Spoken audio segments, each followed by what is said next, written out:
ప్రియులరా, బాగున్నారా? దేవి వాక్యాన్ని క్రమంగా చదువుచున్నారా? ప్రార్థించుచున్నారా?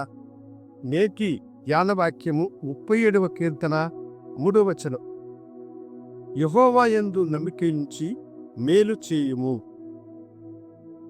దేవుడు ఇక్కడ మనతో చెప్తున్న మాట ఏమిటంటే, ఆయన యందు మనము నమ్మకముంచి మనము మేలు చేయాలంట. మనం ఎప్పుడు దేవుని యందు నమ్మకముంచి ముందుకు కొనసాగుతాం, అప్పుడు మనం ప్రజలందరికీ మేలు చేయువారమై ఉండాలి.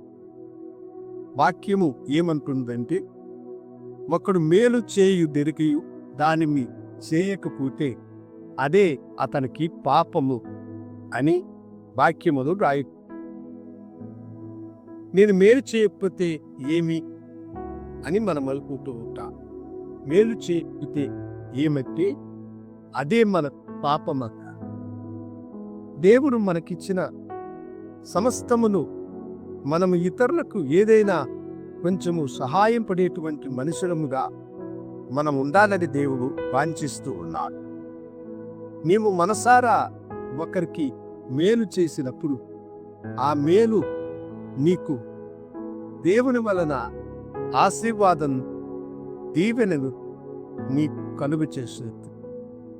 లాజరు ధనవంతుని యొక్క ఉపమానములు ప్రభు చెప్పిన మాటను మనం గమనిస్తే, ధనవంతుడు సుఖానుభవమును అనుభవించినాడే కానీ తన పొరుగునే ఉన్నటువంటి అపార్ట్మెంట్ లాజరు మీద వాడికి దృష్టి లేదు, అతనికి మేలు చేయరే. అందుకనే అతను నిత్య నరకాగ్నిలో పడ్డ. మేలు చేయువారు దేవుని దీవెనలకు కారణమైనటువంటి వారుగా మారుతారు. శత్రువులకు సహిత మేలు చేయువారమై మనం ఉండాలి. వాక్యం ఏమంటున్నదంటే, నీ శత్రువు ఆకలి గుంటే అతనికి అన్నము పెట్టు, దక్కగా గుంటే అతనికి దాహమునకు నీళ్లుగుమని మాట చేద్దు. దేవుని మాట ప్రకారం మనం అందరికీ మేలు చేయువారమై ఉండాలి.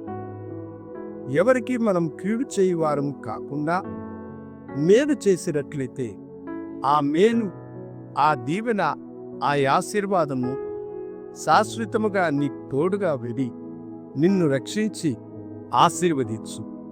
కనుక దేవుని బిడ్డలారా, ప్రభువా, ఇంతవరకు నేను ఎవరికీ మేలు చేయలేదు, ఇక మీదటనైనా నేను మేలు చేయనట్లుగా నన్ను బలపరచమని దేవుడి సన్నిధిలో అడగట్టి, దేవుడు మిమ్మలను అనేకులకు మేలు చేసేటువంటి మనుషులుగా మార్చి మిమ్మలను ఆశీర్వదించుగాక.